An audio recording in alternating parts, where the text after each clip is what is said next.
Hi guys, so here I am back with a second update on our safety animation for this year.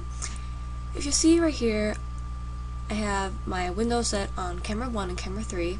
Not much has changed. Some camera angles have been changed, but otherwise I've mainly added a few cone animations and some running, hopping, and flying cycles because running by itself is just too boring. And if you look at camera 1 right here on your left, you can see how this part has stayed the same. You still have the panning across the wall, then it's off on the cone and the characters pop out. You can see right here I have this cone wobbling. Look at that! Chain reaction sequence. I had to frame all of these manually because I've used a physics reactor in this software and it's not very friendly, or I'm not very familiar with it, probably both, so I avoid it most of the time. You can see the camera 3 right here, which you can see on your right. It zooms in as the cone is tipping to accentuate the illusion of movement. And you can see how the cone wobbles because that's how things do in real life, but I had to keep that in account. The problem is with doing this manually, you can see how the cone kind of flows upward before I tip it over, and you can see some intersection between the floor.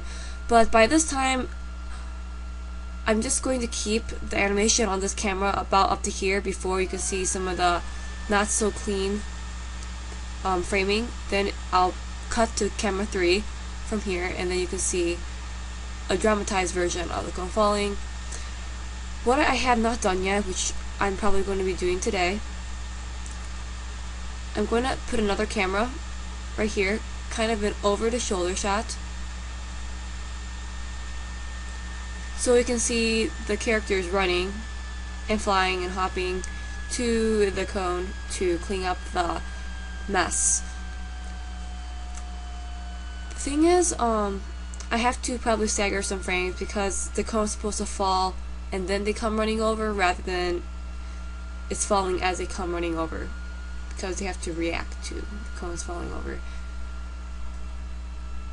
Other than that, the rest of the animation is pretty straightforward.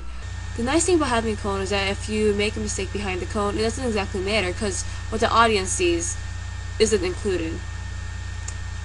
Fun stuff.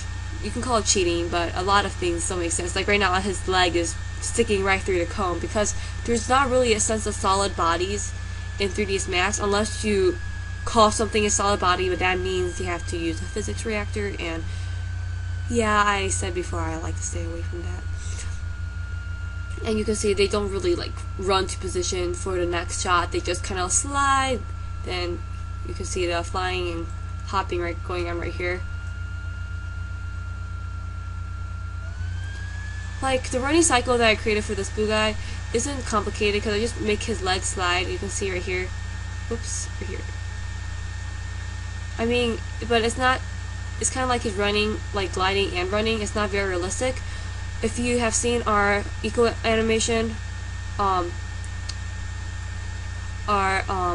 alien program from last year, you can see the running cycle is far much more refined than this quick one right here, but we are out of time, and since this is due on the 13th, today is the 8th, it's due in less than a week, and I still have to register for Stims and become one of the team's award submitters, so yes, there isn't a lot of time. So, this is our second safety animation update. Thank you for watching, and I hope you enjoyed this video.